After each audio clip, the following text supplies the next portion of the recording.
In a world of swords and magic, the protagonist, Rent, is one of countless ordinary adventurers. As a poor individual, he has to wake up very early to make a living, while only the wealthy nobles sleep until noon. The reason Rent, a free-spirited adventurer, has to wake up early is to look for quests. In the Adventurers Guild, adventurers who arrive early can freely choose quests that suit their level before others take them. These quests may include hunting magical beasts, protecting clients, or gathering herbs and materials. Before choosing a quest for himself, Rent greets and exchanges pleasantries with another team of adventurers he knows. They have already picked their quests and are about to leave, while Rent still hasn't found a quest for himself. Most adventurers team up, but Rent prefers to work alone. He feels left behind, even though he has been an adventurer for 10 years, still stuck at the bronze level. Despite this, he can still hunt magical beasts and sell their crystals to the guild to cover his living expenses. Rent is a careful person, always saving money in case of an emergency. Afterward, he enters a dungeon and proceeds alone to the deepest part of it. Unexpectedly, he encounters a wall that has been broken through by some creature, thinking it might be a hidden passage. Believing he has stumbled upon a big opportunity, Rent decides to take the risk and venture inside. He soon realizes that this is an unexplored area and quietly hopes to find valuable items here. He should have returned and reported his discovery to the guild for a reward, but due to his greed, he chooses to venture deeper. Eventually, he comes face to face with a dragon, the strongest creature among magical beasts. While the dragon seems strange, Rent cannot mistake the overwhelming pressure it emits. Unable to move under its pressure, Rent is devoured by the dragon. However, somehow, Rent survives, but now reduced to nothing but a skeleton. Rent is now an undead, and he could be considered immortal. However, if exposed to the cleansing magic of the church, he would certainly die, as a living skeleton goes against the natural laws of the gods. Unsure of what to do, Rent considers returning to the guild, but he knows that if he does, he will either be killed or captured and sent to the church for purification. In his panic, he notices that the dragon is no longer around, so he decides to leave first. Although many researchers have studied the origin and structure of dungeon monsters, the existence of monsters in dungeons remains a mystery. Rent decides to wait for explorers to arrive to exchange information. But for now, he needs to get used to his skeletal body. He realizes he still can't speak normally. Soon after, he encounters another skeleton. He picks up his sword and finds that his body is heavier, lacking muscles, and his stamina has significantly decreased. He charges at the skeleton but falls backward due to the sword's weight. The skeleton stumbles as well and tries to fix its fallen leg. Rent realizes that he can no longer rely on traditional swordsmanship. He decides to use his mana to enhance his body and is able to wield the sword and defeat the skeleton. Suddenly, a beam of light from the skeleton transfers to Rent. He recalls his scholar friend mentioning that monsters in dungeons evolve differently from humans. While humans must train and endure hardships to grow stronger, monsters like skeletons have a chance of becoming undead and then evolving into demons. Rent thinks that if he becomes a demon and covers his body with a cloak, he could return to the city. He sets his goal to hunt monsters in the dungeon to evolve and return to the city. Not long after, Rent had defeated 5 skeletons. He noticed that the light from each skeleton he defeated could help him recover. As a result, he could continuously use his Kai to fight and get more familiar with this new fighting style. He then discovered a slime, which was considered a weak monster on par with the skeletons. However, the slime was Rent's natural enemy at this moment, as it only feared magic, while Rent had only learned physical attack techniques and never studied magic. The only way he could defeat the slime was by striking its core or damaging it to the point where it couldn't recover. Rent recklessly swung his sword and, by chance, hit the slime's core. Although the slime attacked by firing acid, the liquid from the slime after it died no longer contained acid. Instead, it was used to make cosmetics for women, as it helped keep the skin smooth. Meanwhile, at the Adventurers Guild, the receptionist was being asked by her colleague how the new recruit was doing. She mentioned that she had planned to ask Rent to guide the new recruit, but since Rent hadn't returned since yesterday, the new recruit had gone to the dungeon to earn money while waiting for Rent. After spending a day in the dungeon, Rent realized that he no longer felt hungry or tired. Though his evolution was still slow, at least his stamina had returned to its previous state. He had also become more accustomed to using magic. In addition, he was now able to use holy magic, even in his skeletal form. This magic could heal, purify water, and preserve food. Rent wanted to preserve some bread to prevent it from going bad, just in case he needed it later. He decided to continue cautiously hunting monsters. If he encountered 1 to 3 monsters, he could still fight, but if there were more, he would have to run. Rent realized that despite being an adventurer for 10 years, he was still too weak. He knew he wasn't suited for this line of work. A normal person would only work as an adventurer for a few years before retiring and finding another job, but Rent held on to the belief that as long as he survived, he would continue being an adventurer, training every day. His persistence came from a dream of becoming a high-level adventurer, one who would be capable of saving an entire nation. He didn't give up, even though he was now just a skeleton. He continued to hunt monsters and noticed that he seemed stronger now than he had been as a human. Rent was about to collect some liquid from the slime when, unexpectedly, the light from it transferred to him, causing him to undergo his first evolution.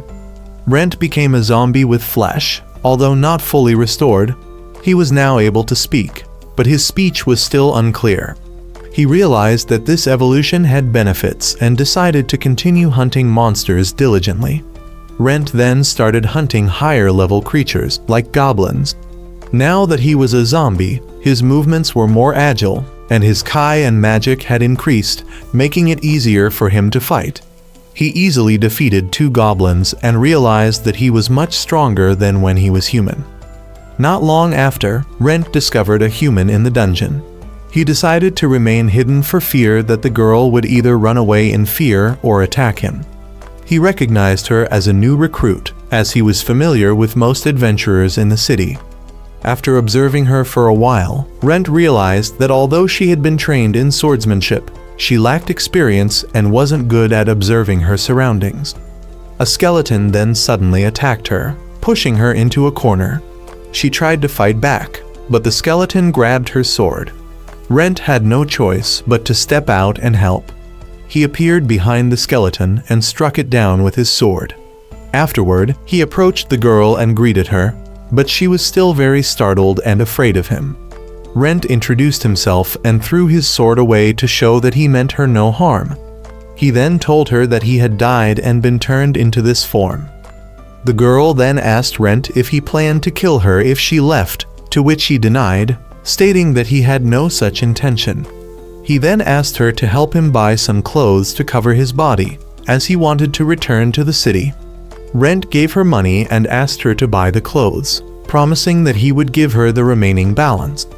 The girl introduced herself as Rena and said that she would repay Rent's kindness as the daughter of a knight family.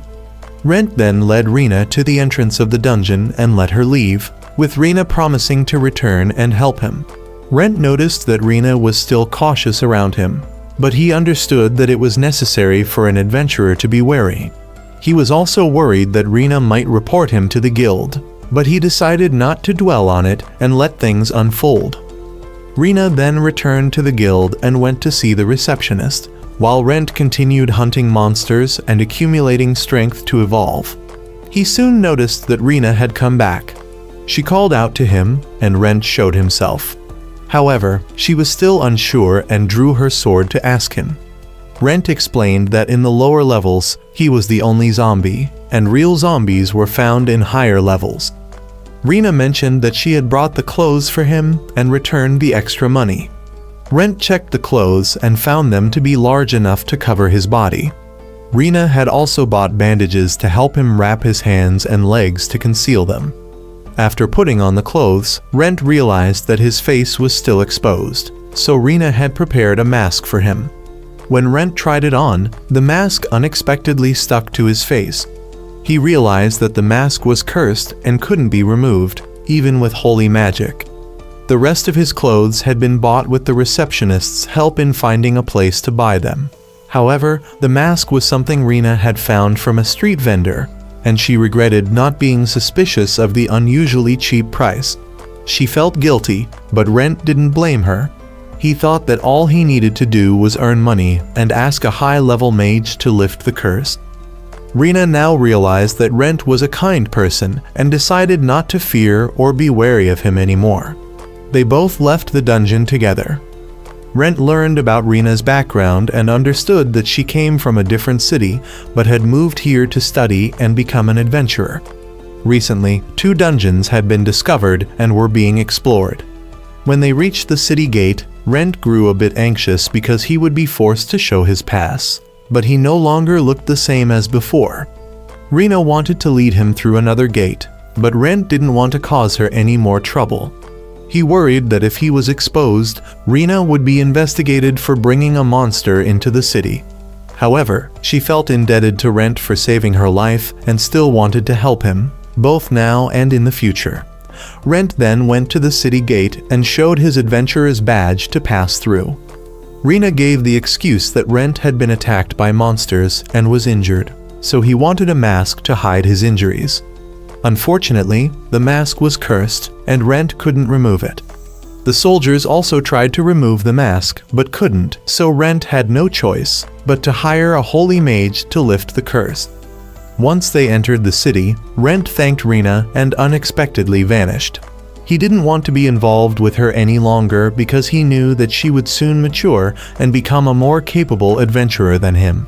He planned to wait until he resembled his human form more before apologizing to her. Rent couldn't ask Rina for help anymore, so he turned to his scholar friend, Vivi. When Vivi heard Rent's voice, she thought he had come to visit her as usual, but Rent was different from the usual. Vivi had to ask him what had happened in the dungeon. After hearing Rent's story, she found it hard to believe that he had been eaten by a dragon and turned into a zombie. The dragon seemed to have left the dungeon by now. Vivi found this suspicious, but everything Rent said was now standing right before her. She then asked him if he was really the Rent she knew. Rent couldn't be certain, as he only had Rent's memories and consciousness, but he wasn't sure if this body was truly his original one. Vivi then asked what Rent planned to do next. He still wanted to continue being an adventurer. However, Rent couldn't use his current appearance at the guild, so he asked Vivi to take on a quest for him. In return, she allowed him to stay at her place, but she insisted that he let her study him. Rent agreed, as long as she didn't dissect him.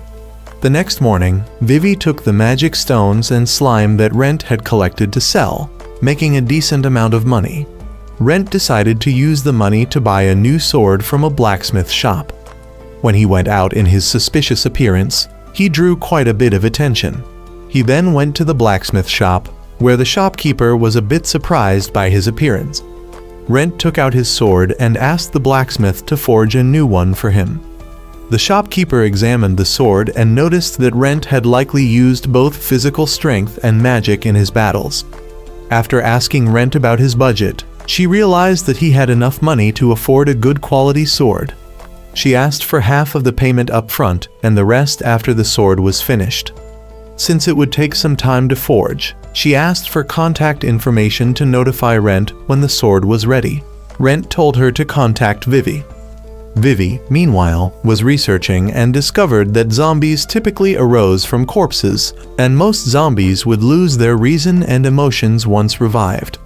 This made Rent, in his current state, a special case. She couldn't conclude anything about Rent's situation yet, but she thought that even though she wasn't sure if this zombie was truly Rent from before, his consciousness seemed to remain the same, which led her to accept that he was indeed Rent. Years ago, Vivi had been known as the youngest scholar in history. She had chosen to become an adventurer and was directly promoted to the silver rank. During her first herb gathering trip, a man had told her to bring Rent along. While in the forest gathering herbs, she asked Rent to help her store the herbs in her bag. She then realized Rent had already gathered a whole crate of herbs before she even finished. The two of them then encountered a monster, and Rent told Vivi to use magic while he shielded her. With just one strike, she defeated the monster. Rent realized this was Vivi's first time experiencing real combat. As they took a break, Vivi noticed how skilled Rent was at gathering herbs.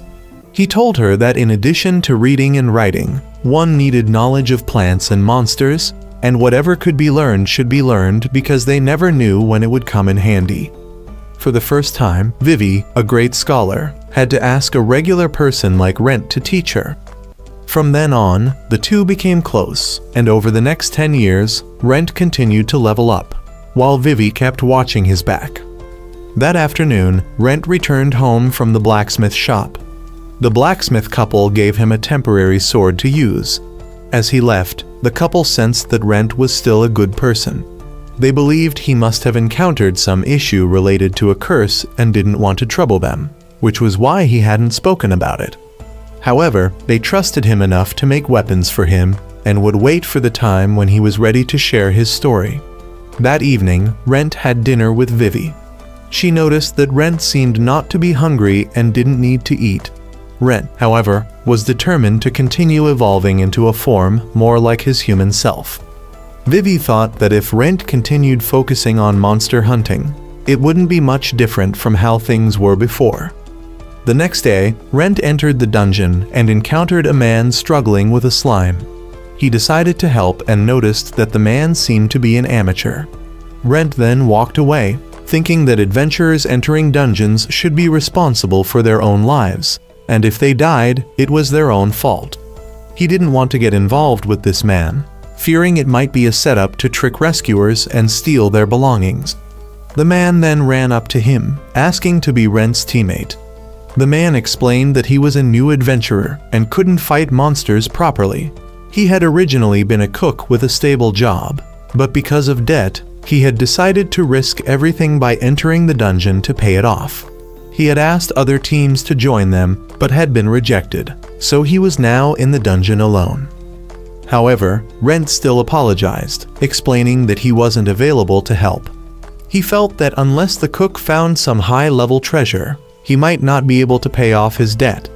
Just as the cook was about to give up, Rent unexpectedly told him to follow him and help carry his things. Rent then noticed the wound on the cook's hand, which triggered some strange emotions in him. Though he still felt something wasn't quite right, Rent chose to go along with the cook. He led the cook to a secret passage he had discovered earlier. Once inside, Rent realized that the dragon had indeed left. While examining the surroundings, the cook unexpectedly found another secret passage. He thought that if he reported it to the guild, he could make a decent sum of money, but he had no intention of taking credit for Rent's discovery. Rent encouraged him to take the credit and not hold back, as Rent wanted to go deeper into the dungeon. The two of them eventually found an empty room, and Rent noticed a magical circle on the floor. However, the cook didn't see it and stepped into the circle, causing him to be teleported away. Rent immediately realized it was a teleportation spell and feared the cook might have been sent to a dangerous place. Confident that he could now handle the danger, Rent followed and was teleported to another room, where he found the cook unconscious. Nearby was a massive skeleton, which Rent immediately recognized as the dungeon's boss. He drew his sword and rushed to attack, but his strikes didn't cause any damage. Even after enhancing the sword with magic, the attacks still had no effect. There was no exit, so Rent realized the only way out was to defeat the boss. He knew that he had no choice but to use holy magic, though he feared the sword might not hold up for long.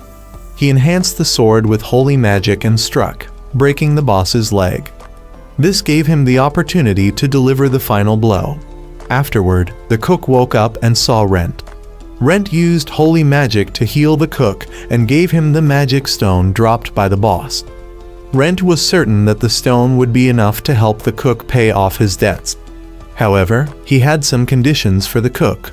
Rent told him about his condition and explained that he couldn't join the guild due to his current appearance, so he asked the cook to sell the magic stone for him. The second condition was that Rent wanted to eat for free at the cook's restaurant. Rent then led the cook to the exit of the room. Sure enough, the cook didn't see the teleportation circle at the wall earlier, but when they took a different route, the cook was able to leave the room. Rent took some time to examine the surroundings before returning. Once they reached the city, the cook took Rent to his restaurant. The cook's wife was overjoyed to see that her husband was safe. The cook told her about the help Rent had given him, though his wife was still worried that her husband might have been tricked.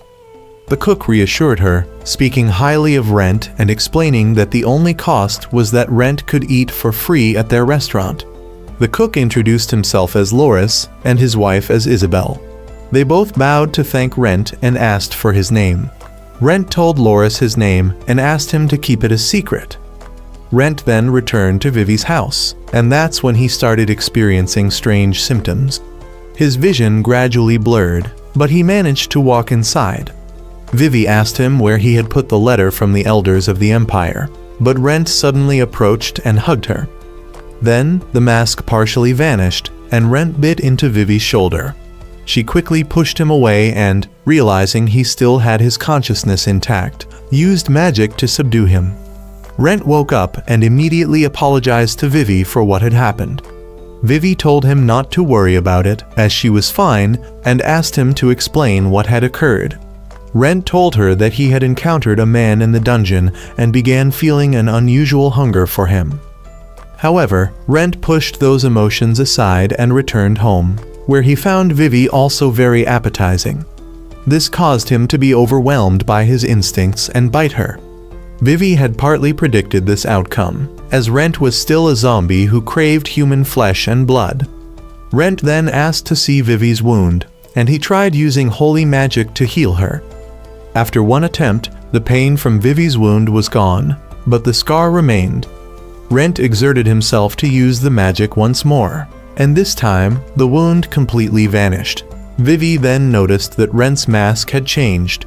Rent was now able to shift his mask into two forms, one that covered his eyes and one that covered his mouth. It seemed that the mask had its own will, and Rent could control it. However, when Vivi tried to remove it, she couldn't. Vivi then realized that Rent had evolved into a new form, a half-demon, which was essentially a lower-tier vampire.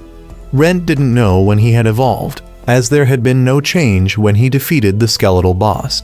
It was likely that he had changed after biting Vivi. Vivi couldn't explain exactly why Rent had evolved into a half-demon, but she had a theory. Originally, Rent had been a skeleton, and later evolved into a zombie. But zombies weren't the only possible evolution for skeletons. There were reports of other forms like skeleton knights or archers. So, it was possible that the evolution was based on the individual's desires. Rent had always held the belief that he must become something more human-like. Rent wondered why he had evolved into a half-demon and not a full vampire. Vivi suggested that the evolution process was similar to leveling up in the Adventurers Guild. He couldn't skip stages, but had to level up gradually. Rent believed that if he continued to push for evolution, he would eventually become a vampire, and from there, turn into a human. Vivi could guarantee that he would become a vampire, but she wasn't sure if he could turn into a human afterward. The future evolutions wouldn't come from simply defeating ordinary monsters. But for now, these were just her theories, and Rent should proceed slowly, with Vivi supporting him to the best of her ability. Vivi then wanted to conduct an experiment on Rent. She planned to draw his current body to observe any future changes, and if possible, she wanted to ask for a piece of his flesh. If Rent felt any pain, she had anesthetic available. She also intended to try other experiments. Rent, however, wanted to postpone until the next day, as it was already late. The next day, Rent found that the sword he had borrowed from the blacksmith was broken, so he took it to the forge to apologize. The blacksmith told him not to break the sword like that, as materials were scarce. Rent explained that he had encountered the giant skeleton boss in a hidden area of the dungeon. The blacksmith sympathized with Rent and wanted to help him continue exploring the hidden area, as he didn't want Rent to be abandoned like before. he offered Rent another, better sword, since Rent was a close friend of his.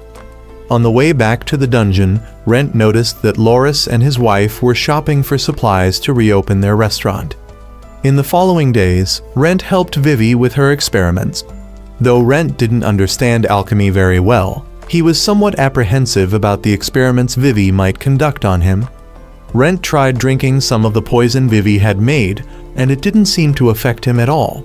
However, recovery potions and beneficial medicines did work on him. Rent didn't feel sleepy or fatigued, but he did experience a growing craving for human blood and flesh. Vivi then gave Rent a vial of her blood to drink whenever he was on the verge of losing control. Just a drop helped soothe his hunger significantly. The next morning, Rent mentioned that he wanted to go to the guild to take on a quest. However, Vivi pointed out that in his current state, he would attract attention. Even though Rent was a bronze-ranked adventurer, the guild had a high opinion of him because of his significant contributions and vast knowledge. The guild had considered offering him a position, but since Rent had no intention of retiring, they hadn't made any formal proposal yet. But now, Rent knew that in order to level up, he needed achievements. The way to gain achievements was by taking on quests himself. So, Vivi came up with another idea. Rent could use a different identity to start leveling up from scratch. Rent then went to the guild and sought out Sheila, the receptionist he was closest to. When he met her, Rent requested to register as an adventurer. As they were preparing the paperwork, Rent was filled with nostalgia for 10 years ago, when he had just started his career. However, his current goal remained unchanged from the past. Rent decided to use his old name but changed his last name. Sheila was a bit surprised by the name Rent, since the Rent she knew had disappeared a few days ago. Rent explained that he was a relative of Vivi and was currently living at her house. Sheila had heard rumors about someone moving into Vivi's house recently. She then proceeded to handle the paperwork, and Rent felt that telling her he was Vivi's relative was the right choice, as he didn't want Vivi to get caught up in any bad rumors. Rent then received his adventurer's badge and made his way to the dungeon. Along the way, he encountered a young adventurer couple and thought they would be able to handle things themselves. If it had been him in the past, he would have gone over to guide and assist them. But now, as a newcomer, he didn't want to attract too much attention. Rent decided to head toward his secret passage before anyone else discovered it. As he entered the teleportation room, he went deeper into the dungeon and came upon a stone room, which seemed to be the living space of someone who had once lived there, as there was a skeleton inside. Suddenly, a girl in a cloak appeared and asked what he was doing there. She assumed Rent was there to steal something and immediately cast an attack on him. Fortunately, because Rent was a half-demon, only his belongings were burned, and his body sustained only minor injuries. The girl then realized why Rent had been able to reach this place. She understood that she had misunderstood him, so she approached and apologized to Rent. She decided to give him her cloak and asked that he never tell anyone about this place, as it was very important to her. In exchange, she gave him a magical map that would automatically record the locations Rent had visited. After their agreement, the girl teleported Rent outside the dungeon. Rent then returned home and told Vivi about his encounter. She remarked that it seemed like he was cursed, constantly getting involved in strange situations. As for the map, Vivi couldn't make much use of it, so Rent tried to channel mana into it. Sure enough, the map lit up and began drawing a detailed path through the dungeon, even marking the positions of others in the dungeon. Vivi considered the map to be extremely valuable, on par with a national treasure. Rent tried to see if the map recorded other dungeons, but it appeared that it wasn't fully detailed for other areas. He recalled the girl had said the map would only record the places he had visited. Rent also wanted to check if the cloak was cursed, and Vivi confirmed that the cloak was indeed special. It had high resistance to magic, and ordinary weapons couldn't penetrate it. Rent decided to return to the room the next day, as the girl had only forbidden him from telling others about it, not from visiting. Though he knew the girl didn't want outsiders to intrude, He wanted to go back and meet her again. However, the next day, when Rent tried to find the secret passage, it was blocked. The map also didn't show the location anymore, so Rent realized that the girl had sealed off the passage to prevent him from finding her again. Meanwhile, Sheila at the guild was worried about Rent, as she hadn't heard anything from him for a while. Rent unexpectedly returned and told Sheila he wanted to take on a quest to defeat orcs. She didn't recommend this quest for a new adventurer, but Rent was confident that he had enough experience fighting orcs. Shortly afterward, Rent returned with 3 pieces of orc meat in his magic bag to complete the quest. Sheila then asked Rent to stay for a moment. Rent, now having attracted the attention of other adventurers, was noticed because, despite being a newcomer, he had already been able to defeat orcs. Sheila later returned and asked Rent if he wanted to take the advancement exam, and of course, Rent eagerly wanted to do so. That night, Vivi asked Rent what name he used to register as an adventurer. He revealed that he had used Vivi's surname because he didn't want others to speak ill of her while he was staying there. However, Vivi didn't care much about such things. Soon after, Rent attended the advancement exam.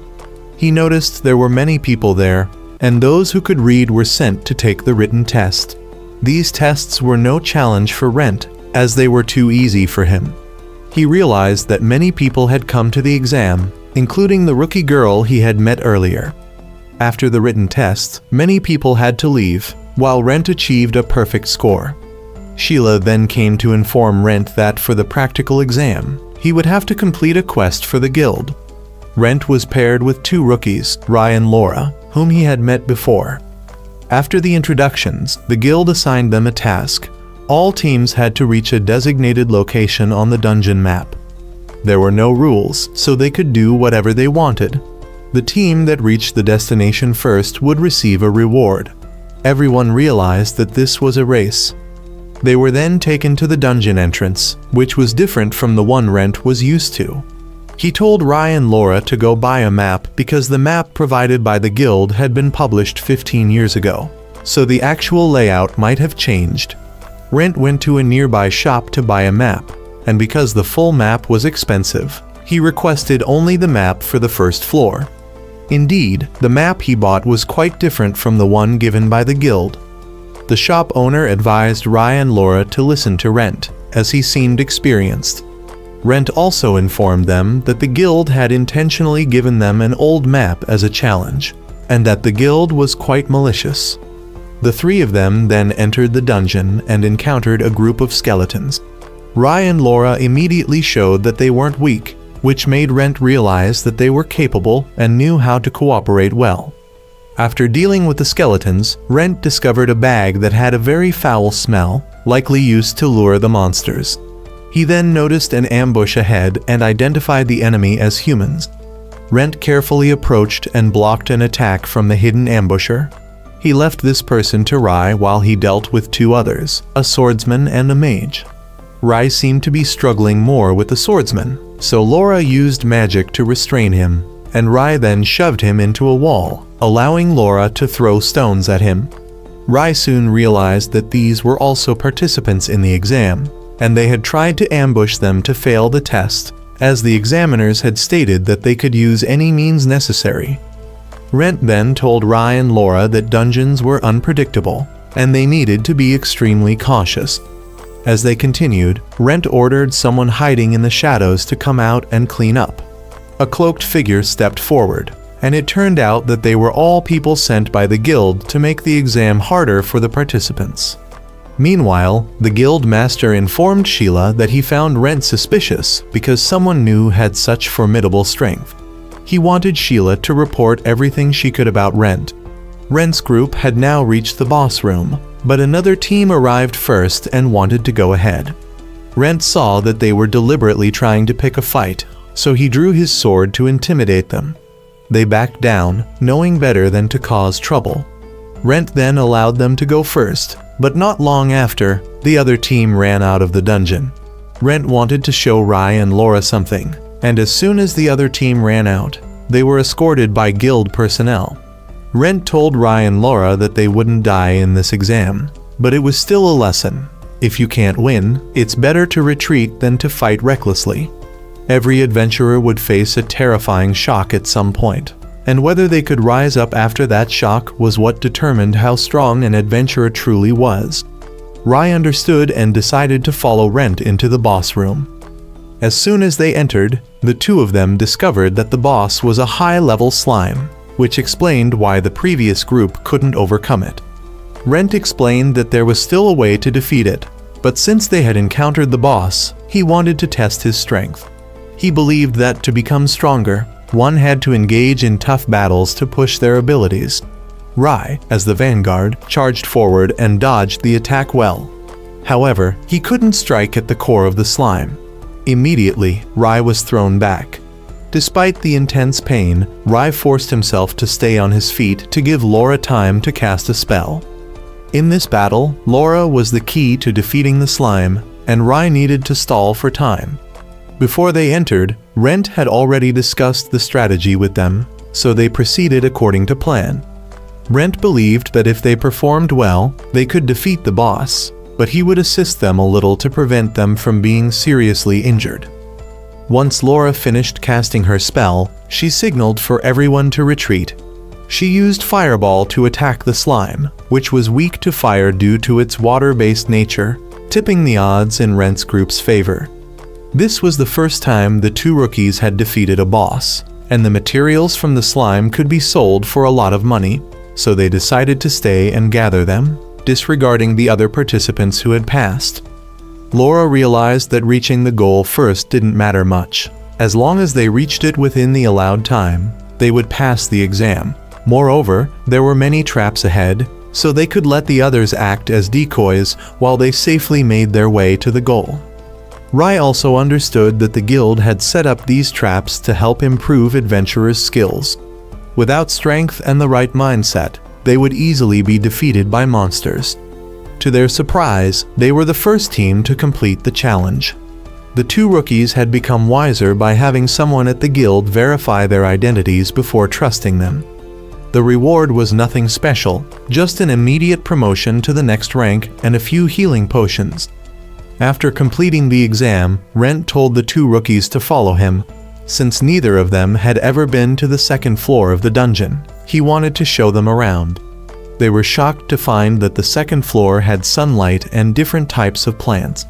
This was where they would have to fight if they continued being adventurers, so they needed to be mentally prepared from the start.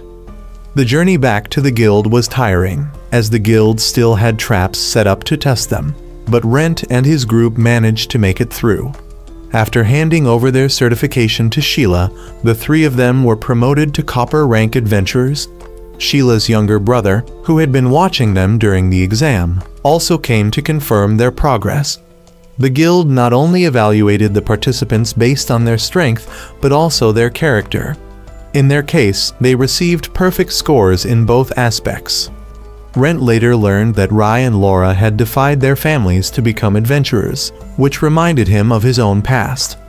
By the end of the day, Rent and the two rookies had to say goodbye. Rent had his own path to follow, and so did they.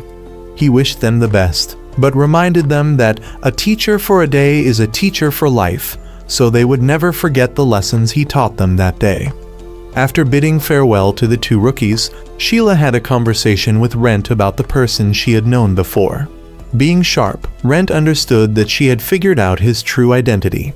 Sheila invited him to a quiet place to talk, and Rent, cautious of what the guild might do, asked if this was an order from the guild. If it was, he would never return to the guild again. Sheila admitted that the guild had indeed tasked her with investigating him, but what she wanted to do came from her own will, not the guild's. Rent reluctantly followed her to a private place, where he would explain the serious matters about himself. He knew that this could have consequences for both sides, so he asked her to keep it a secret for safety. Sheila agreed to use a magical pact on herself, binding her to secrecy. If she revealed it, she would be punished by the pact and would immediately leave the guild.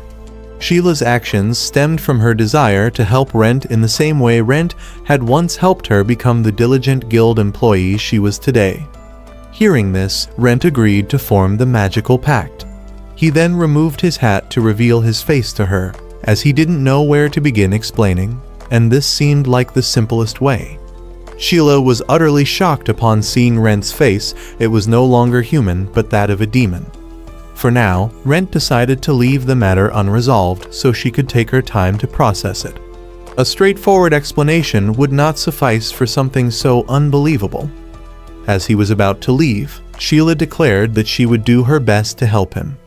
No matter what Rent had become, she trusted that his inherently kind nature meant he would never harm humans.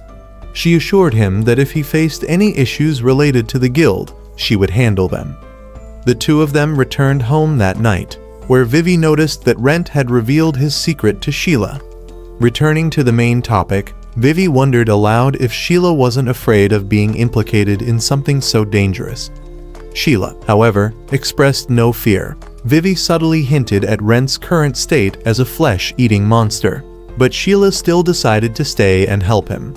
Pleased by her determination, Vivi felt a sense of mutual trust had been established and invited Sheila to stay for dinner. During dinner, Sheila mentioned that Rent had recently gained a bit of fame. There had been a series of disappearances involving adventurers that weren't caused by monsters, and the guild master suspected they might be kidnappings. Rent's sudden appearance as an unusual individual only fueled suspicion. The situation was complicated, and Sheila promised to explain things to the guild master to alleviate his concerns.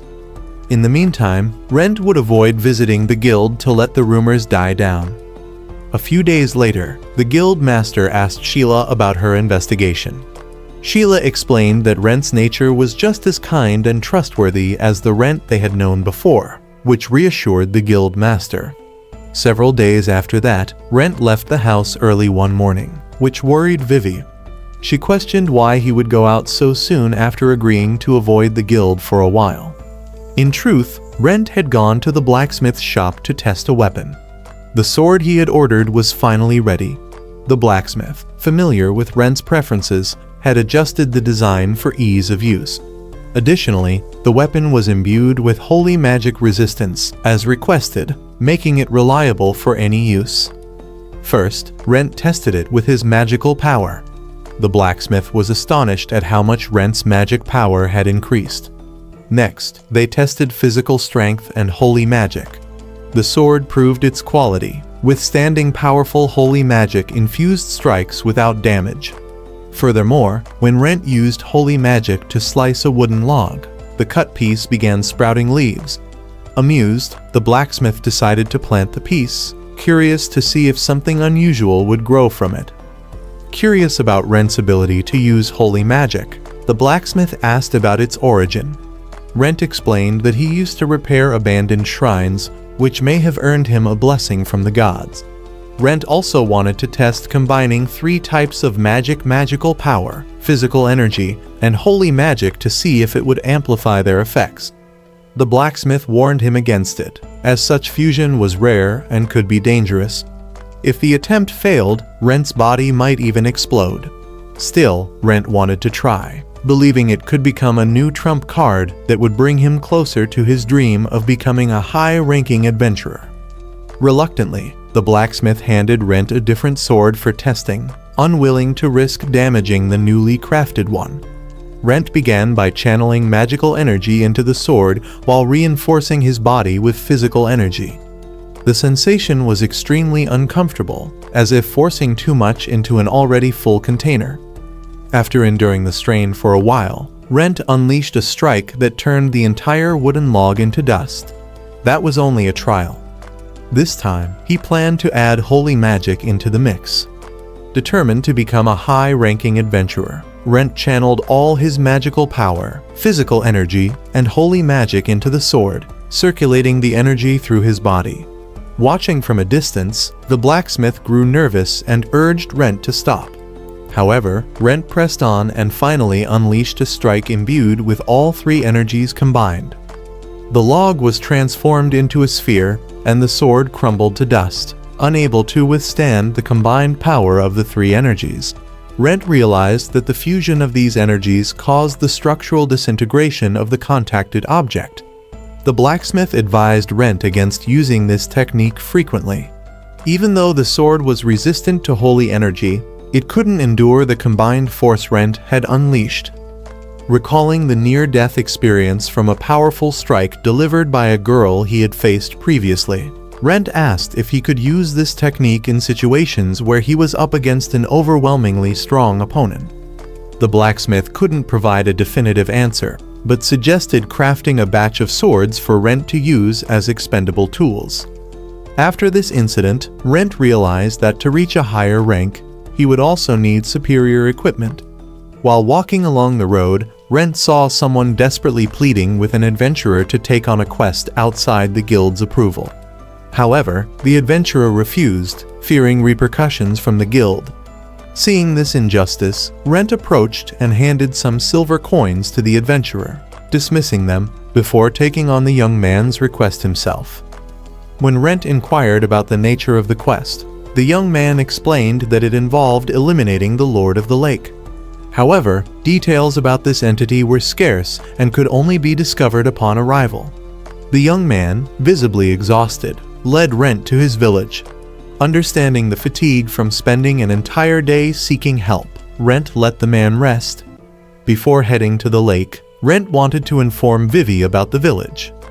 The village was located eastward, where unusual festivals were held. Recently, a legend had emerged about sacrificing maidens to the Lord of the Lake. To save the village from calamity, they were forced to offer a beautiful maiden with magical energy to the entity. Intrigued, Rent and Vivi both decided to investigate the creature responsible for consuming so many young women. The next victim was the young man's sister, which had driven him to seek help desperately. Rent believed the situation might not require confronting the Lord of the Lake. Perhaps rescuing the girl would suffice without risking a direct battle. Upon reaching the village, Rent observed its desolation. The loss of many young women had sapped the village's vitality. Rent noted that women brought life to men, and their absence left the villagers unmotivated to work. The young man's sister was a sensible girl. Learning that her brother had sought help to save her, she adamantly refused, fearing it would endanger the village and her brother. Additionally, Rent's monstrous appearance made her doubt his reliability. Hearing her harsh words, Rent felt deeply hurt. Ultimately, she refused any assistance from adventurers, determined to avoid angering the Lord of the Lake. Rent, however, refused to back down, as he had already accepted her brother's request. The girl, left with no other option, reluctantly invited the stubborn adventurer into her home, but forbade him from interfering. The sacrificial ritual was scheduled for the following night. Seeing the girl's resignation, Rent realized reasoning with her would be futile. The young man, filled with love for his sister, vowed to prevent her sacrifice at any cost, even if it meant facing the villagers' wrath. Hearing this, Rent promised to do everything in his power to help. But first, he needed to gather information. The next morning, while preparations for the sacrificial festival were underway, Rent probed for information about the Lord of the Lake. He noticed a group of suspicious merchants selling goods to the villagers specifically for the festival. Spotting Rent as an outsider, the merchants warned him against witnessing the ceremony, claiming the Lord of the Lake was enraged. Sensing something amiss, Rent feigned compliance. By afternoon, the sacrificial ceremony commenced. The villagers, filled with sorrow, wished for the young girl to reincarnate into a better life rather than endure the harshness of their current one. Her brother had tried to persuade the villagers to let her escape, but his pleas were in vain. The villagers feared that if the Lord of the Lake grew angry, it might destroy the entire village. As a result, they resigned themselves to sacrificing the girl. By evening, all preparations for the ritual were complete. Rent, having finished his investigation, informed the young girl about his plan to save her life. He encouraged her to resist rather than give in, reminding her not to let her brother's efforts go to waste. Hearing this heartfelt advice, the girl found renewed motivation to keep fighting for her life. The ritual proceeded as usual. Rent and the brother acted as the boatmen, taking the girl to meet the Lord of the Lake. As they approached the center of the lake, A thick mist enveloped them, but something felt off. The Lord of the Lake appeared a giant octopus-like creature, but it was lifeless. Realizing this was merely an illusion, Rent exposed the culprits behind the deception. Thanks to a special item from Vivi, Rent was able to walk on water. He leaped straight through the phantom creature and discovered that the merchants selling goods for the sacrificial festival were the masterminds. Confident that Rent was weak and incapable of fighting back, they launched an attack. Rent swiftly capsized their boat and returned the criminals to the village for judgment. The siblings explained the truth to the villagers. The young women previously offered as sacrifices were still alive, imprisoned elsewhere to be sold to foreign lands for profit. With the quest resolved, Rent prepared to leave. The girl, now grateful for her savior, invited him to stay for a few days. However, Rent declined, stating someone was waiting for him. Realizing she couldn't convince him to stay, the girl ran after him and gave him a goodbye kiss, albeit through his mask filled with heartfelt emotion and a promise to meet again. After this incident, Rent concluded that the missing adventurers were unrelated to these criminals. He returned home to report everything to Vivi, crediting her water-walking shoes for making the task much easier. A few days later, Rent finally visited the guild to take on another quest. There, he noticed a job offering a single coin as a reward. These quests were usually considered charity work and rarely accepted. Surprisingly, the adventurers there were willing to take them on, seeing adventuring as not just a way to earn money, but also to help others. Rent met Sheila, who offered to help him find lighter quests if he wanted. Intrigued by the one-coin quest, Rent decided to accept it. The task involved collecting a flower that only bloomed near poisonous swamps. The flower had a romantic legend associated with it that Rent had heard before, but in this case, it was needed to make medicine. The client was a young girl who wished to use the flower to save someone important to her. Rent arrived at the girl's house, and as he was about to knock, the door handle broke off. Using slime jelly, he fixed it before meeting the girl. Mistaking him for a debt collector, she was startled at first. Rent clarified he was an adventurer. The children in the house were fascinated by Rent, but the girl, who appeared to be their caretaker, sternly warned them not to approach suspicious individuals. Though her words weren't meant to target Rent specifically, he agreed with her sentiment, advising the children never to trust strangers. Rent then asked the girl to speak freely with him. She introduced herself as Elise and explained the situation in detail. Elise took Rent to meet the nun overseeing the orphanage. The nun was ill, leaving Elise to care for the children in her stead. Due to their poverty, they couldn't afford to pay Rent much. The nun assumed Rent had come to complete a task to clean the orphanage's basement, as Elise hadn't disclosed everything to her. Later, Elise met with Rent privately and revealed the nun's illness was caused by excessive use of holy magic. The cure required the swamp flower to create a medicine.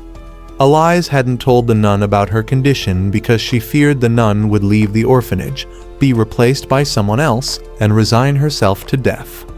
Rent decided to take on the quest, knowing that if he didn't, Elise would risk her own life to retrieve the flower. Rent decided to check the basement to handle the monsters mentioned by the nun. Once he descended, he discovered that the creatures were merely rats. The leader of the group suddenly lunged at him, biting his hand. Unexpectedly, the rat turned black and began obeying Rent's commands. Rent later asked Vivi about the incident. She explained that he had developed the ability to create minions. She encouraged Rent to keep the rat as a pet. When the rat bit Vivi's hand, it seemed to like her blood as well.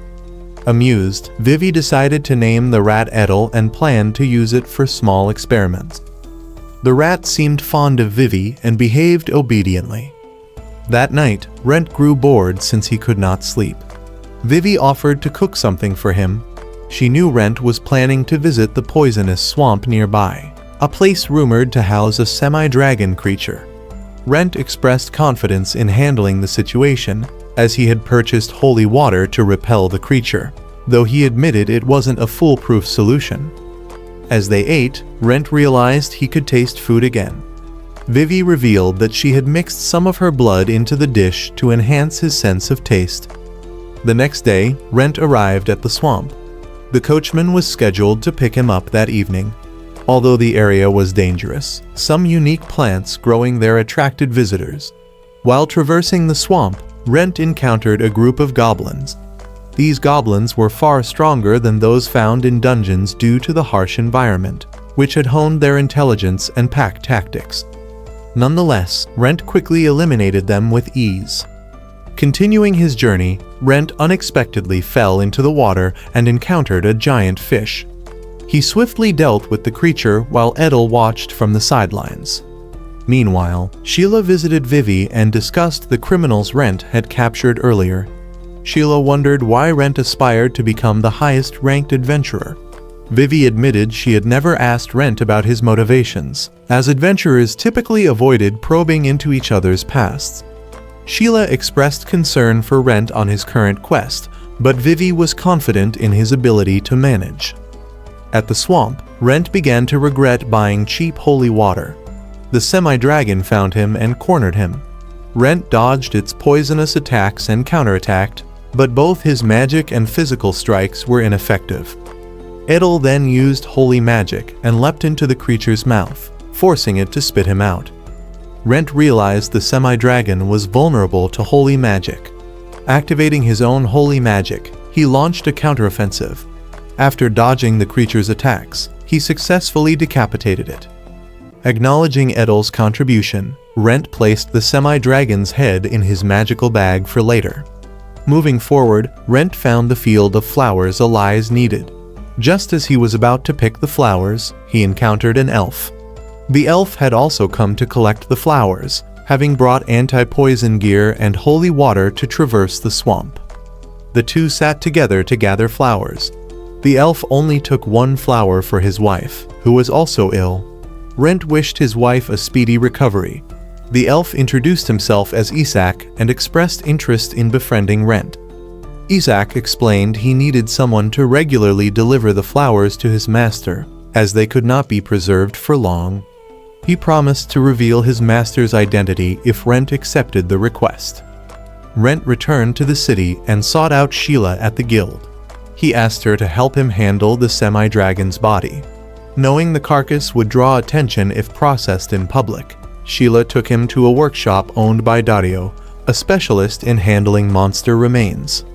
Dario recognized that Rent had killed the semi-dragon with a single strike, leaving the body largely intact. This would fetch a high price. Rent left the body with Dario and decided to visit the orphanage the next day.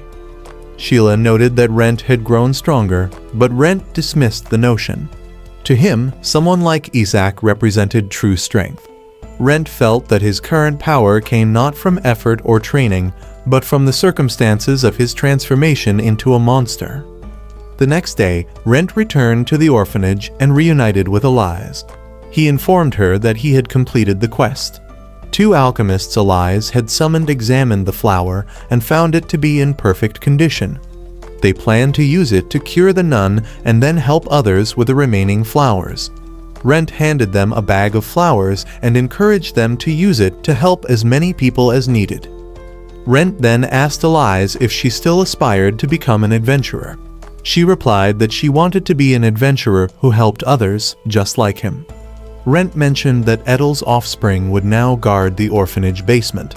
He also offered to introduce Elias to a skilled magic teacher if she still wanted to pursue her dream. Elias, not wanting to overly rely on Rent, hesitated. Rent reassured her, saying she could owe him a debt that she could repay later. That evening, Rent asked Vivi to train Elias in the future. Vivi teased him, noting that he seemed to be meeting a lot of young girls recently.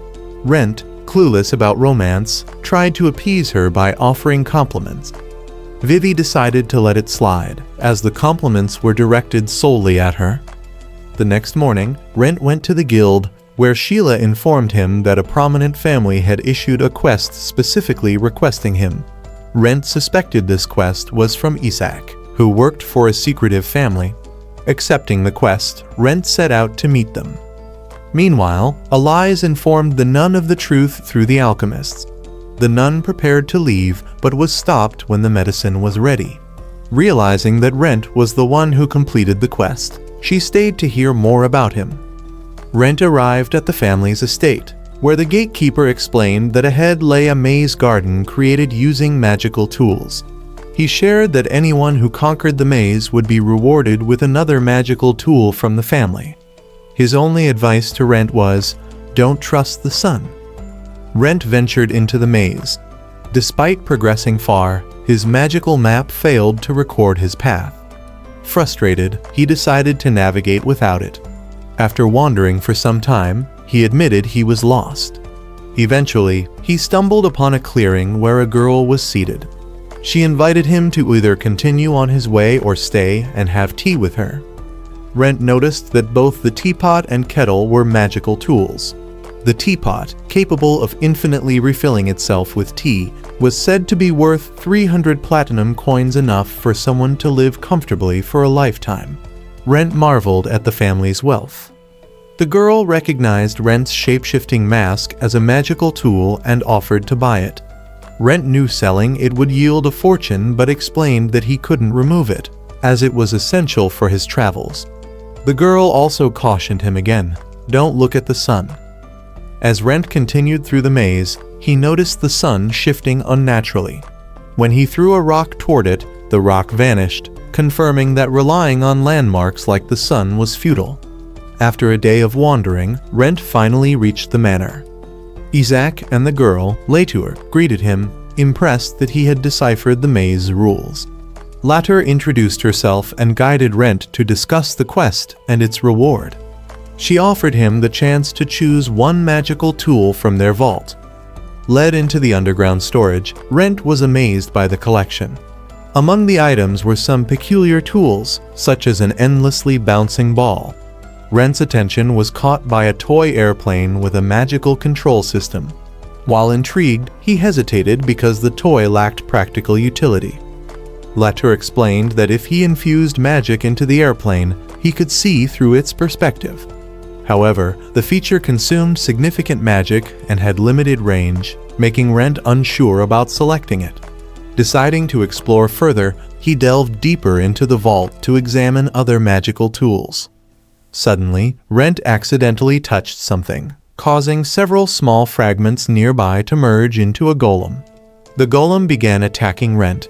Isaac hurried to find something to stop it and asked Rent to buy him some time. The golem was incredibly strong, and Rent managed to sever one of its arms.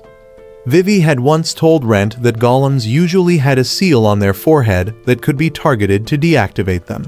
However, this golem lacked such a seal. Rent decided to use a combination technique to destroy it, but Latour intervened just in time to stop the golem. She assured Isaac that they would clean up the mess later and asked Rent if he wanted to continue exploring. While exploring further, Rent discovered a vial of blood. Latour revealed that it contained vampire blood, warning that no one who had consumed it had ever survived.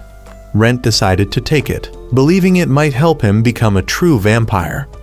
On his way home, Rent also brought along the toy airplane. Vivi found it intriguing, as Isaac had gifted it to Rent. Isaac had requested Rent to deliver flowers to him periodically as part of a quest, and Rent agreed. As for the vial of blood, neither Rent nor Vivi was sure about the consequences of drinking it. Vivi admitted she didn't want Rent risking his life by drinking the blood. She told him that even if he remained a half-demon and stayed with her forever, she would be fine with it. However, knowing Rent's personality, she was certain he wouldn't listen. Becoming a high-ranking adventurer was his dream, after all. Vivi then remembered Sheila's earlier question and asked Rent why he wanted to become a high-ranking adventurer. Rent realized he had never told Vivi about his reasons.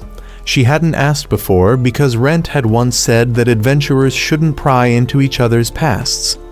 Rent explained that his goal was revenge, though more accurately, it was to prevent tragedies from happening. He recounted that he used to live in a remote mountain village. At the age of 5, he had traveled outside the village with his parents for trade. Rent also had an older sister named Lynn, who longed to see the world, though Rent feared encountering bandits. Lin teased him, saying he'd never become an adventurer if he remained so timid. Lin had always been impulsive, often dragging Rent into trouble, for which she would be scolded. But one fateful day, their family was attacked. Their mother urged Rent and Lin to flee, while their parents lost their lives. Lin pulled Rent along as they fled from a monstrous wolf. Eventually, the wolf caught up to them. Lin sacrificed her life to shield Rent from the wolf's fangs. At that moment, a warrior arrived and fought the wolf. After a prolonged battle, the wolf retreated. Rent, however, blamed the warrior for arriving too late. The warrior apologized and brought Rent and his family's remains back to the village. Rent asked the warrior how to become an adventurer.